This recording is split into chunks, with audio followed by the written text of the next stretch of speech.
the Biden administration response to the crisis at the border, which, of course, they won't call a crisis at the border, is only exasperated by the fact that nobody will say when anybody's going down there to see what the problem is. Do you have an update on whether the vice president plans to travel to Central America or to the border as part of her looking into the root causes of the immigration problem?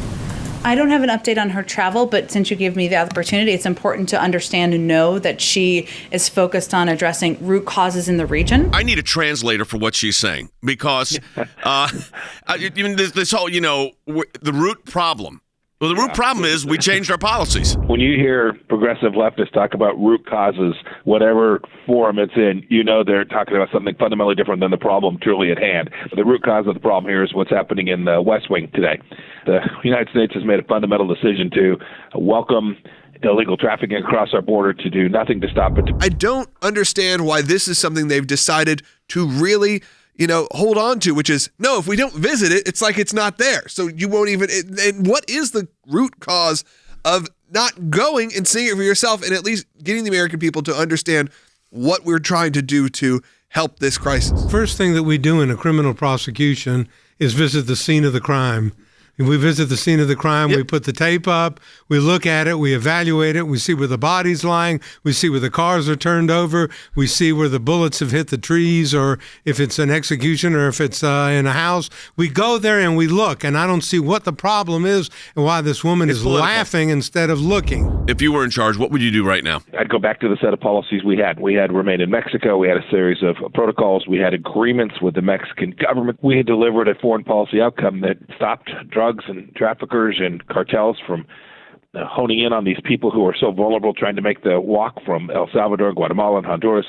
And we had delivered a national security solution for the United States of America. We worked, and our CBP friends and ICE and DHS, all of us worked together to deliver a holistic solution that was humane and protected and preserved America. They ought to simply go back to that. This would be the most humane, decent thing to do. 26,000 by September coming each month, unaccompanied minors.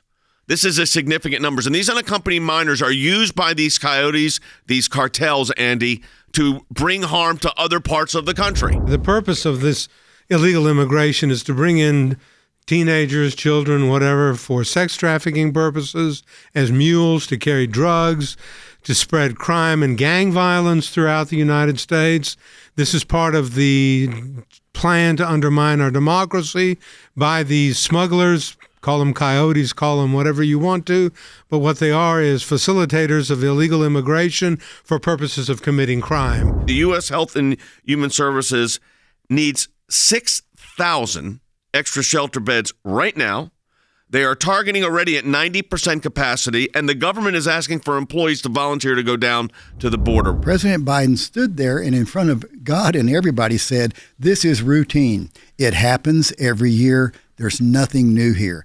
This is new, and it's a humanitarian crisis. It's a moral crisis. As Harry's going to talk about it's going to be an economic crisis. It's a national security crisis.